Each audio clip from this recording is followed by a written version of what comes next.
इस पद पर आपके स्वर्गीय भाई के पुत्र का अधिकार बनता है। मेरा अभिप्राय शांतनु से है।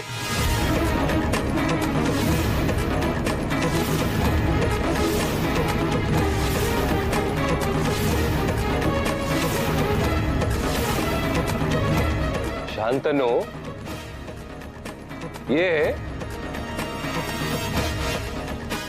अरे जिसके कारण देव बाबू की मृत्यु हुई है उसी को आप राजपुरोहित बनाना चाहते हैं महन जी।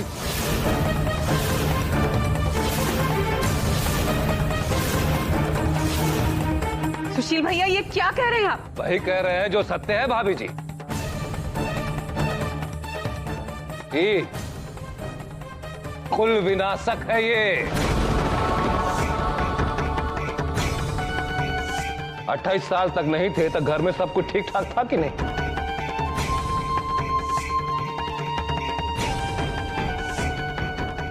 चाचा जी बिल्कुल सही कह रहे हैं। मुझे इस घर में स्थान देकर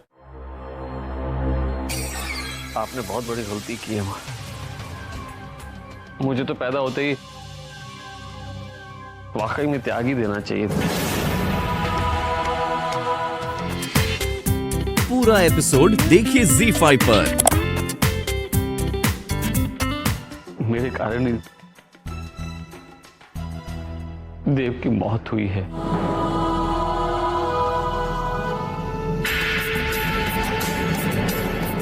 मैं तो हो ही अभागा।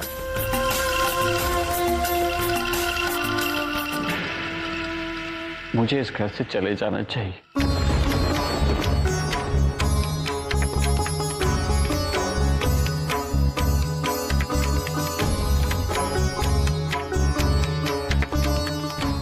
अभी निकल जाना चाहिए।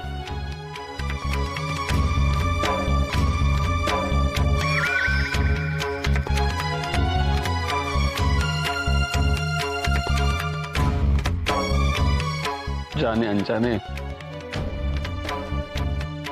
अगर मुझसे कोई भूल हो गई हो तो माफ कर दीजिएगा। चलता हूं मां।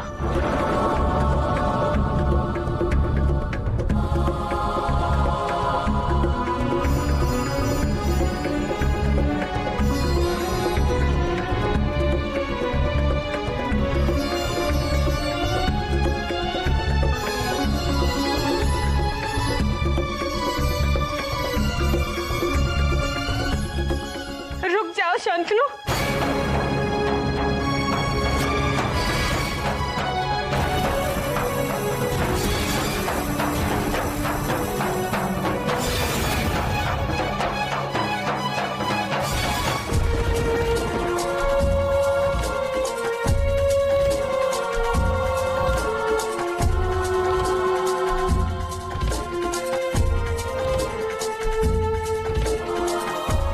आओ मेरे साथ।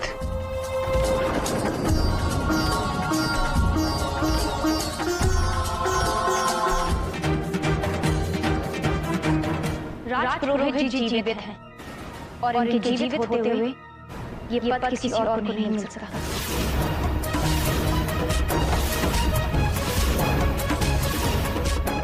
देखिए, आपके साथ विधवा की कोई रस्म नहीं की गई। इसका अभिप्राय ये नहीं है कि हमने राजपुरोहित को जीवित मान लिया है। मठ के सभी सदस्यों का एक ही मत है कि दूसरे राजपुरोहित का चयन किया जाना चाहिए। कल प्रातःकाल शुभ मुहूर्त है और इसी शुभ मुहूर्त में नए राजपुरोहित को मनोनीत किया जाएगा। अब इस विषय पर कोई वाद विवाद न हो तो अच्छा है। पर महन जी, ये वैशाली जी, कृपा करके अब तो अपनी बहू को समझाइए। मुझे कल के अभिषेक की सारी तैयारी की देखरेख करनी है। समय बहुत कम है, हम चलते हैं। राधे राधे। कल्याण हो। माँ जी, मैं देखती हूँ माँ जी अगर जगी हूँ तो उन्हें बता कर आती हूँ।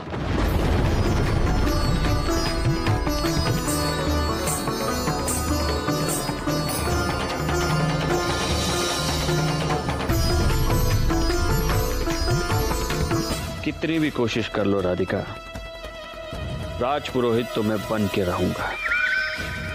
कल मेरा अभिषेक होकर रहेगा।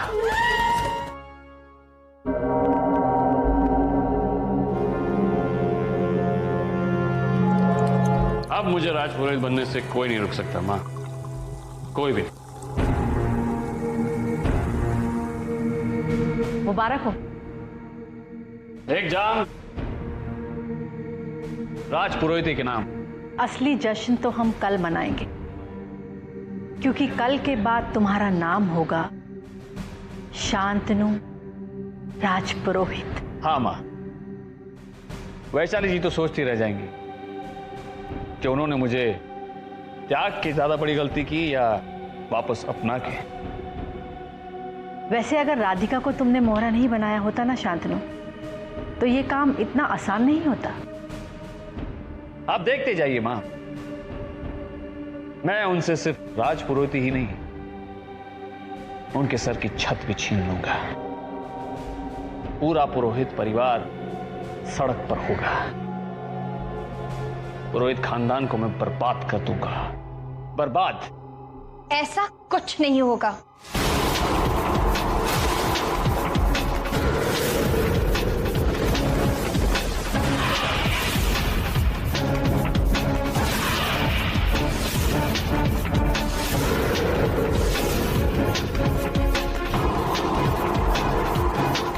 जब तक मैं जिंदा हूं, आप अपने गंदे इरादों में कभी सफल नहीं हो पाएंगे।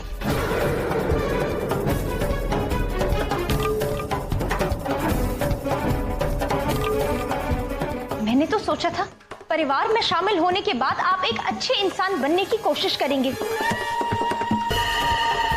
आपको अपने परिवार में शामिल करके मैंने सबसे बड़ी गलती की है। अब तो हो गई गलती। एक मिनट।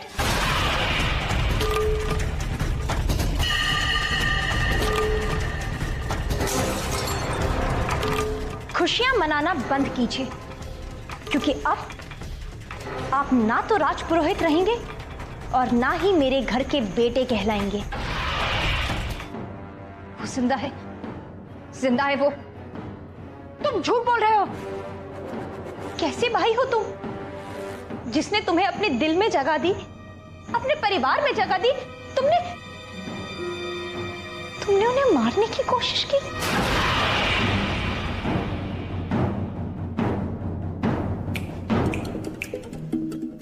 तुम्हारा ध्यान कहां है राधिका? मैंने उसे मारने की कोशिश नहीं की, मैंने उसे मार दिया है। जिस परिवार ने तुम्हें इतना प्यार दिया। प्यार तो अभी मिला है मुझे। 28 सालों के दुखों का हिसाब तो होना ही था ना। मेरा हक जो मुझसे छीना गया था, वो मुझे वापस लेना ही था। राजपुरोहित की गद्दी हत्याने के लिए देव को मारना बहुत जरूरी था। तुम्हें कुछ हासिल नहीं होगा, क्योंकि राजपुरोहित अभी भी जीवित हैं और वो अपना अधिकार लेने वापस जरूर आएंगे। अच्छा, कब लौटेंगे? अभी? तुम एक बात भूल रही हो राधिका, मैं एक कुल विनाशक हूं, कुल विनाशक। और जब तक कुल का विनाश नहीं हो जाएगा, तब तक मुझे मौत नहीं आएगी। ये अभिमान टूटेगा, क्योंकि मैं जानती हूं मेरे पति को कान्हा ने बचा लिया है। लेकिन तुम्हें कौन बचाएगा? तुम्हें तो स्वयं यमराज लेने आएंगे। जिस दिन मैं अपने परिवार में कुल वधू बनकर आई थी, उस दिन मैंने संकल्प लिया था कि मैं अपने कुल की रक्षा करूंगी। देखते हैं इस कुल विनाशक का ये कुल की रक्षक कब तक सामना कर पाती है। जिसके पास भक्ति की शक्ति होती है वो अपनी अंतिम सांस तक नहीं हारता।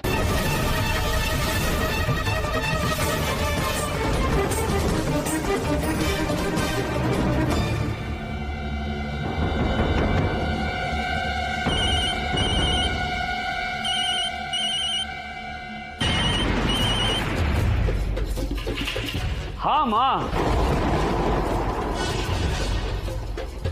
कहाँ है बेटा शांतनु तू? देख, मेरी आंखों के सामने रहा कर। मैं अब वो माँ हूं जो बहुत डरी हुई है बेटा।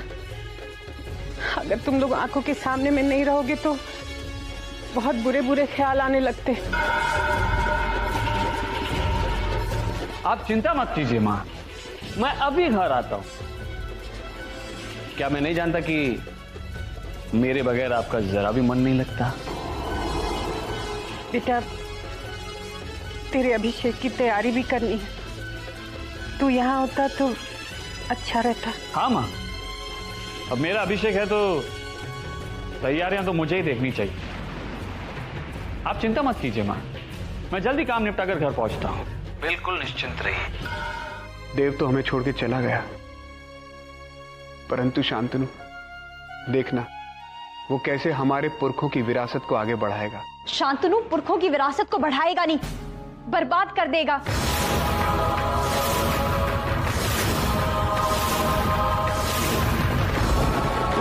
माँ जी, हमारे साथ बहुत बड़ा धोखा हुआ है। इससे पहले परिस्थितियां और बिगड़ जाए, हमें कुछ ना कुछ करना होगा। छोटी बहू, अरे तुम क्या कहे जा रही हो? किसकी बात कर रही हो तुम? शांतनु की।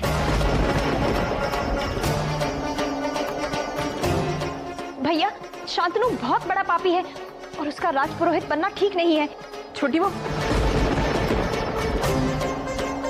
तुम सब जाओ तो यहाँ से। बेटा देख, मैं जानती हूँ देव के जाने की वजह से तू अपना होशो हवास खो बैठी, लेकिन बेटा। माँ जी, मैं अपने पूरे होश में हूँ। शांतनु ने उन्हें मारने की कोशिश की और खाई में फेंक दिया। ऐसा नहीं हो सकता, ऐसा नहीं हो सकता छोटी बहू। एक मिनट ताई जी, एक मिनट। माफ कीजिएगा काटने के लिए, लेकिन ऐसा कैसे नहीं हो सकता? बाबूजी, ये लोग हमारी बात तो सुनेंगे नहीं, आप ही कुछ कहिए इनको। बाबूजी, हमने अपने घर में आस्तीन का सांप पाला है, जिसने हमारे घर में घुस के हमारे ही घर के चिराग को मार डाला। बस कीजिए आप लोग, बहुत हो गया। बेटा तुम्हें अंदाजा भी है तू क्या कह रही है, किस पर इल्जाम लगा रही है? उसने खुद कबूल किया है कि उसने मेरे पति को मारने की कोशिश की और खाई से फेंक दिया। अरे वो ऐसा क्यों करेगा? वो भाई है देव का, अपने भाई की जान क्यों लेगा? बता, अपनी माँ की कोख क्यों मारेगा वो? माँ जी, शांतनु का इस घर में आने का मकसद सिर्फ यही था। बात बिल्कुल साफ है ना, शांतनु ने ही देव को मारा है ताकि वो राजपुरोहित बन सके। और बाबूजी आप ही बताइए, ये सब आखिर वो क्यों ना करे वो ये सब? आखिर है तो वो कुल विनाशक ही ना। ठीक कहा अर्जुन ने, मैं कुल विनाशक हूं।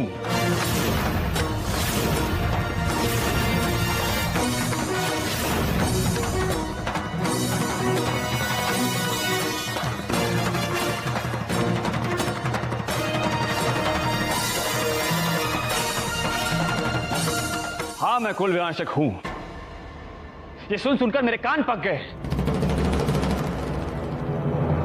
ये कलंक जो मेरे माथे पर लगा है वो मिटने का नाम ही नहीं लेना है। पर बेटा। नहीं मां, प्लीज मुझे बोलने दीजिए।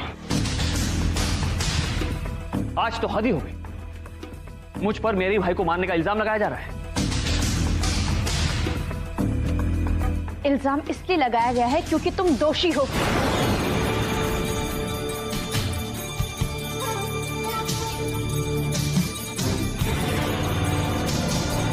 क्यों लगा रही हो मुझ पर ऐसा इल्जाम? एक मिनट शांतनु, हो गया साबित। जब इसने छोटी बहू से खुद ये सब बातें कही है तो फिर शक की कोई गुंजाइश ही नहीं है। सही कह रहे हैं बाबूजी, एकदम सही कह रहे हैं। हम तो कहते हैं अभी पुलिस को फोन लगाते हैं। अभी लगाते हैं। बेशक बुलाई पुलिस को। मैं मानता हूं राधिका बिल्कुल सही कह रही है।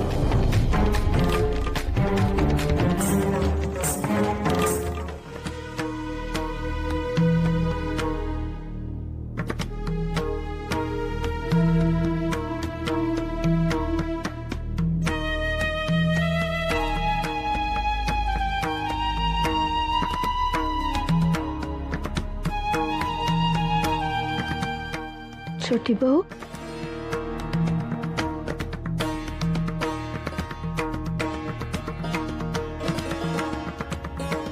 दादी माँ, मैं आपसे कुछ जरूरी बात करने आई थी, शांतनु के बारे में। छोटी बहू, अरे छोटी बहू तुम यहाँ हो? मैं कहाँ कहाँ खोज कर आ रही हूँ, पूरा घर देख लिया। चलो ना, एक जरूरी काम निपटा कर आते हैं हम। छोटी बहू, तुम शांतनु के बारे में क्या बोलना चाह रही थी?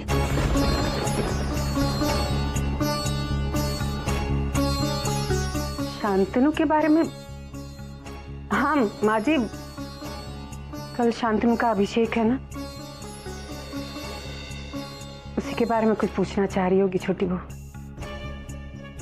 लेकिन बेटा, दादी माँ को क्यों तंग कर रही हो? तबीयत ठीक नहीं है ना उनकी? चलो हम लोग चलकर देख लेंगे। हाँ आओ, चलो वो पूजा की सामग्री रखी है, वो सब में से जरा देखकर बता दो। लाइए। हेलो राधिका, बाबूजी। मन बहुत विचलित हो रहा था बेटा, इसी कारण तुम्हें फोन लगाया। वो क्या हुआ बेटा, तुम ठीक तो हो? कुछ ठीक नहीं है बाबूजी, मुझे पता चल गया है उनकी गाड़ी की दुर्घटना करवाने वाला और उनकी मृत्यु का षड्यंत्र रचने वाला और कोई नहीं, शांतनु है बाबूजी। क्या? हाँ बाबूजी, मैंने सबको बताने की कोशिश की पर किसी ने मेरी बात पर यकीन नहीं किया। मुझे उस पर सदा से संदेह था। वो मुझसे मंदिर में भेंट करने आया था, परंतु उसने सत्य मुझसे छुपाया। ताई जी, आप भी आकर खाना खा लीजिए ना। नहीं बेटा, अभी भूख नहीं है, जरा शांतनु आ जाए तो। मैंने सुबह भी समझाया था, मेरी आंखों के सामने रहकर मन घबराने लगता है, लेकिन नहीं। अरे सुनो, सुबह की पूजा की तैयारी रात को ही कर लेना सारी। हाँ जा। माँ? हाँ? अरे तो फिर बिना बताए चला गया। कब से इंतजार कर रही हूँ मैं तुम्हारा, तेरा फोन भी नहीं लग रहा था। अच्छा खैर छोड़, मठ से तेरे लिए कपड़े आए हैं, एक बार पहन के देख ले, अगर कुछ छोटा बड़ा करना हुआ तो कल सुबह तक हो जाएगा। हाँ छोटी बहू, बेटा पूजा घर में कपड़े रखे हैं थाल में, लेकर आ।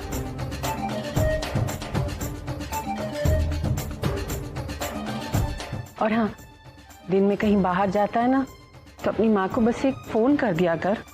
हाँ जी माँ, ख्याल रखो। हाँ। ये देखो, ठीक है ना? बहुत अच्छा लग रहा है।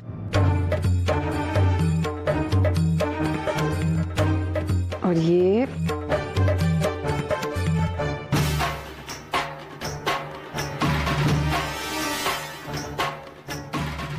जानता है, आज तुझ में मुझे देव की छवि दिखाई दे रही।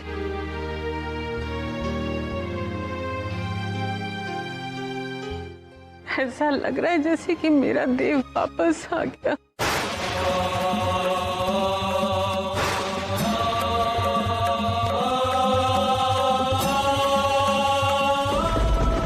आज तुझ में मुझे देव की छवि दिखाई दे रही।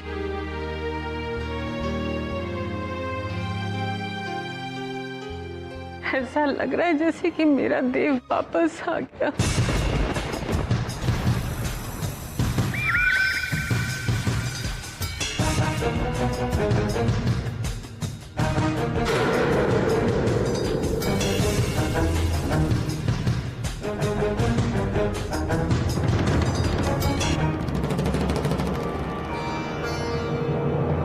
माँ, मैं आपको कभी भी देव की कमी महसूस नहीं होने दूंगा। देव तो चला गया, पर मैं हूं ना माँ। मैं खुद को बिल्कुल उस जैसा साबित करूंगा माँ।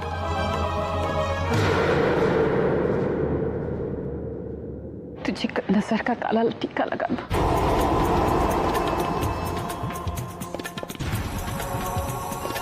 अब भगवान से यही प्रार्थना है कि मेरे इस बेटे को किसी की नजर न लग जाए।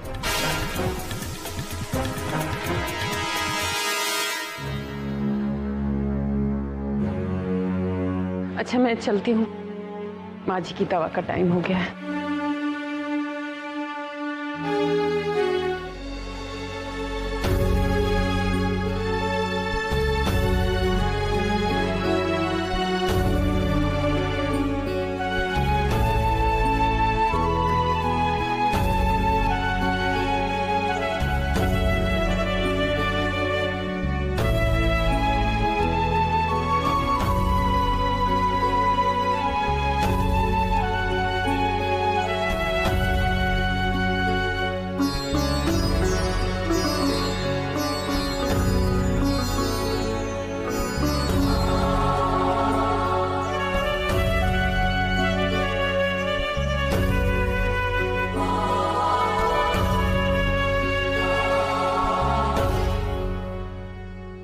चली, कैसा लग रहा है बाप को?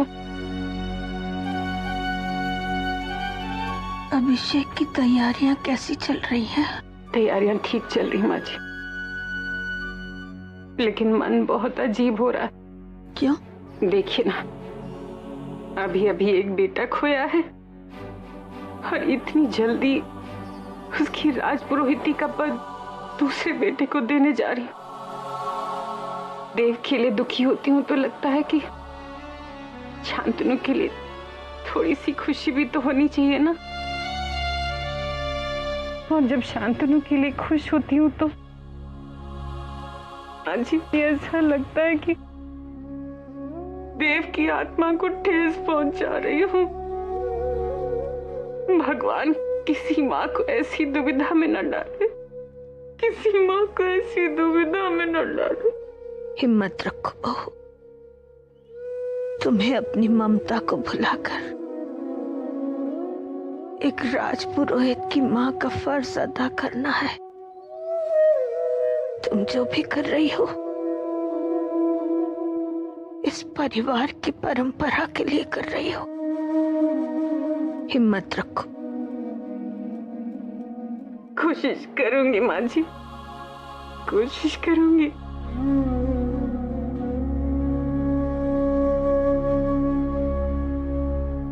आपकी दवा लेकर आती हूँ। पवित्र पवित्रो वा सर्वावस्थांगतोऽपि वा या स्मरेत् पुंडरीकाक्ष सवायाभ्यन्तरः शुचिः। ओम पवित्र पवित्रो वा सर्वावस्थांगतोऽपि वा या स्मरेत् पुंडरीकाक्ष सवायाभ्यन्तरः।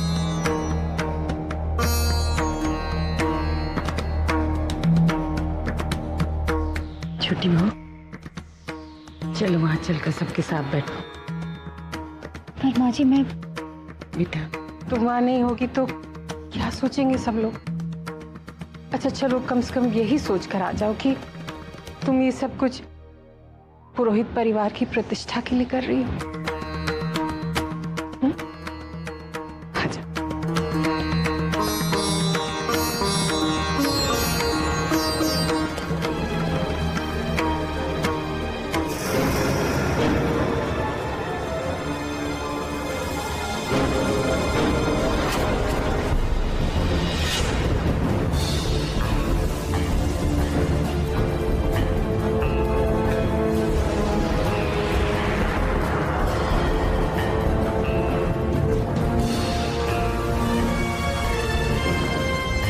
मैं तो जा रहा हूं राजपुरोहित बनने। अब क्या करोगे?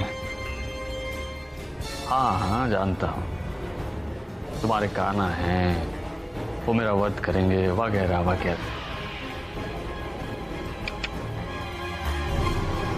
कुछ नहीं होने वाला। शांतनु राजपुरोहित की जय हो। राधे राधे।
रुक जाइए।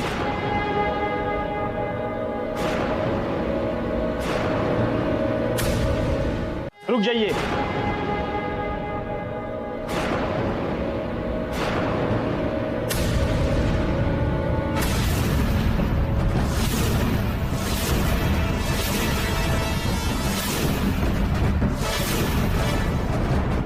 ये सेरेमनी रोक दीजिए।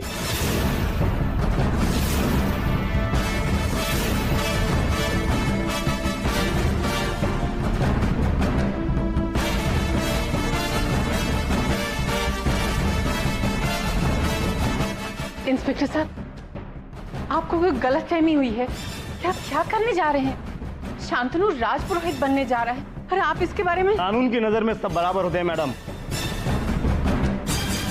अरे लेकिन आप किस जुर्म में इसे गिरफ्तार करना चाहते हैं? अपने ही भाई देव राजपुरोहित के कत्ल के जुर्म में। आपने हम न कहते थे ये कुल विनाशक है, नहीं सुधर सकता ये। बाबूजी हम तो कह रहे थे ना, इसकी नजर सिर्फ राजपुरोहित पर थी। इसने हमारे देव को हमसे छीन लिया है। माँ जी, माँ जी, माँ जी, माँ जी, अपने आप को संभालिए।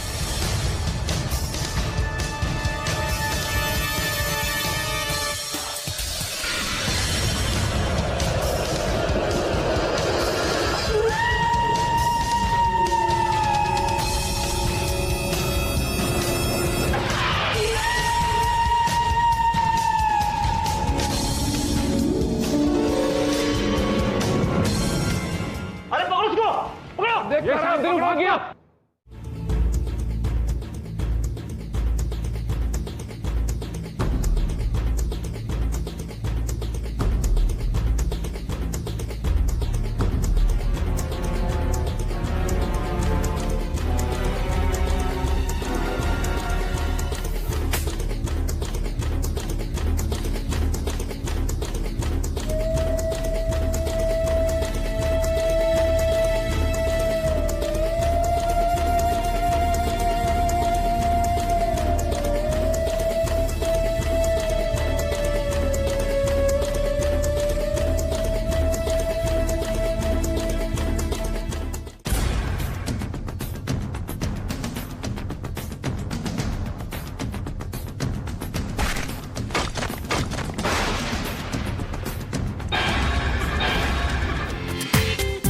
पूरा एपिसोड देखिए ZEE5 पर।